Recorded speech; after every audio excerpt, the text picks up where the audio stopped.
Patients and advocates are calling out Pharmac, New Zealand's drug buying agency, for what they describe as a lack of transparency and compassion in its funding decisions. Some patients say that they've been left in limbo for years, waiting for life-changing medications, while Pharmac delays funding or provides little communication.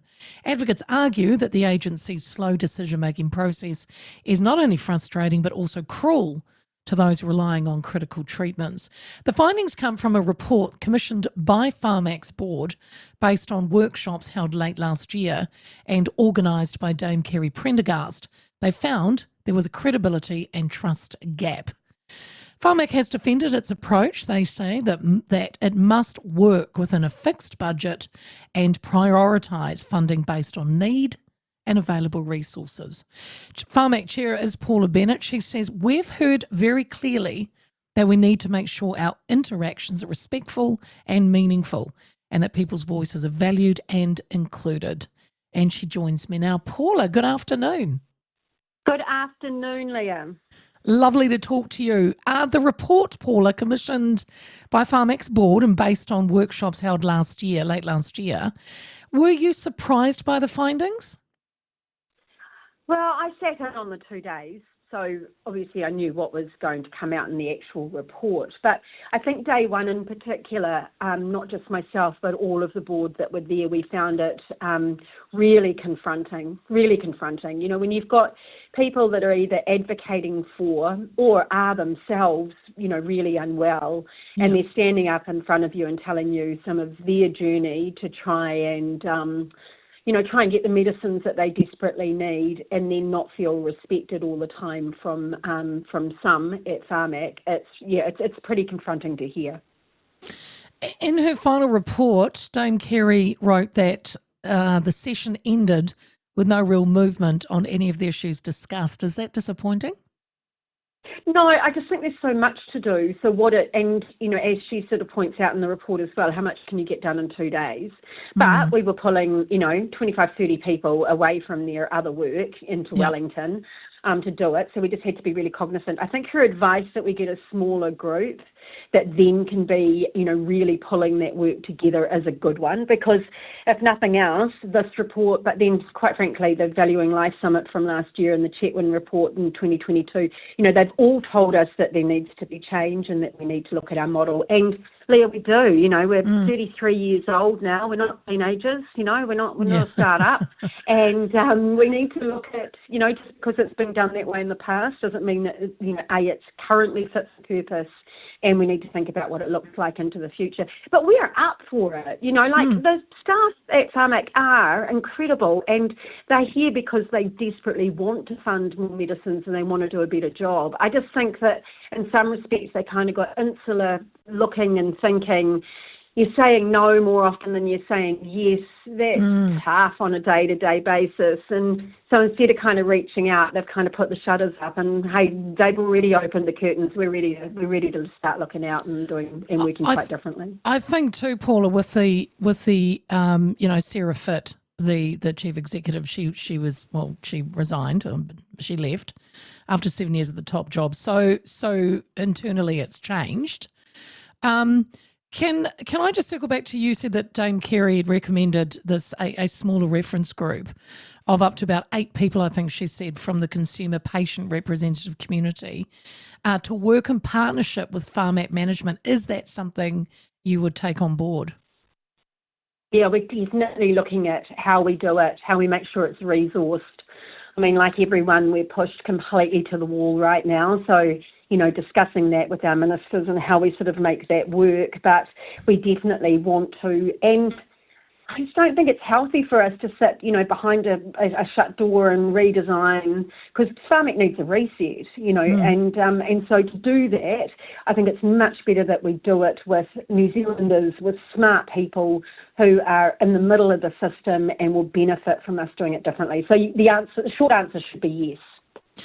Do you, in your view, Paula, is it a mixture of a funding issue? Because even though, it was June last year, the government funded, 604 million over 4 years. Pharmac says obviously they're working within their means. So is it a funding issue, a bureaucratic issue, or is it a mix of both? or something else? Definitely a funding issue. So you just Right. need to, Defence have been out more recently and they can give you the percentage of spend per GDP and per population and things, and that New Zealand's well below. Well, I could do the same with medicines. If we compare ourselves to any of the OECD countries, we are the lowest.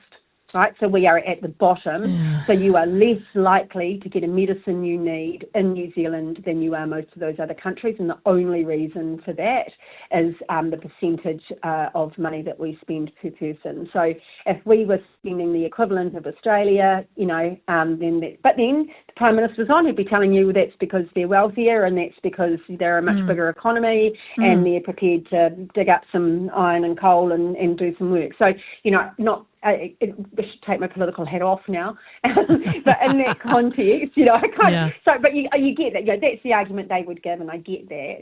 Yes. But it's not just so.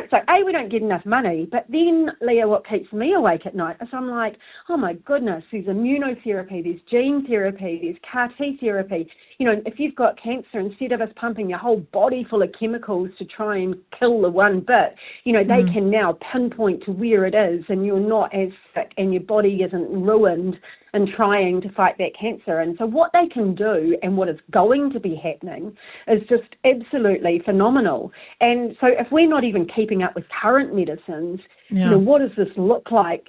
God, it's here now. And it's just, so I just think that horizon scanning, what we need to do is a really big and important piece of work if we're not going to keep being left behind. Some patients, and you mentioned at the very beginning, Paula, that, you sat through 2 days of some really, harrowing and really personal stories from patients that had highlighted that they've been waiting for years for crucial medication. I wanted to just give you this woman's story because she is a platform listener, and she called into my show when I said I was talking to you. And look, she this was not, in her words were, look, this is not getting the violin out, Leah, but she is a terminal cancer sufferer, a myeloma sufferer in her early 50s, and she said, they've been waiting 8 years or longer to fund a drug called Dara. I asked her what it was called, Daratumumab, but she said call it Dara.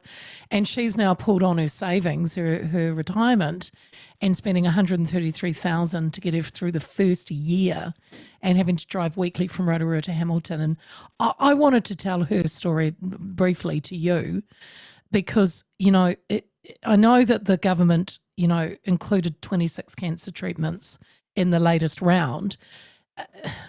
Are they working on, you're constantly working, right, to get other medications like Dara? Yeah. And, trust me, Leah, this morning I got an email from a gentleman that had spent $300,000 on Dara as well, and of his own money. And so it's one of those that's definitely on the list. It is just, if he's spending 300 and she's spending 130, that would indicate just how expensive it is. And, you would say, of course, that's so expensive for the individual. It just equally means that it would take, a heck of a lot of the Pharmac's budget. So that's not for me to decide which medicines, thank goodness, because that's not what I'm qualified to do. But trust me, it is on the list and, and being looked at, and if we can fund it, we will. And you said this but work... that's the trade-off, sorry. Yes, And it's an awful word, and she should be screaming at the radio right now for me even using them. But it is the reality, it's a bit like your household budget. You've got X amount of money and you're sitting there and you're going, well, do I buy this? It's very expensive. Or do I get 10 of these that are a bit cheaper, and which one's going to give the best health benefits and where do they come in? And that's a horrible thing. But when you've got a fixed budget, that is not equal to, the rest of the world kind of stuff. In first world countries, you just got to say to yourself, that is the very complicated and difficult work that the staff at Pharmac are doing.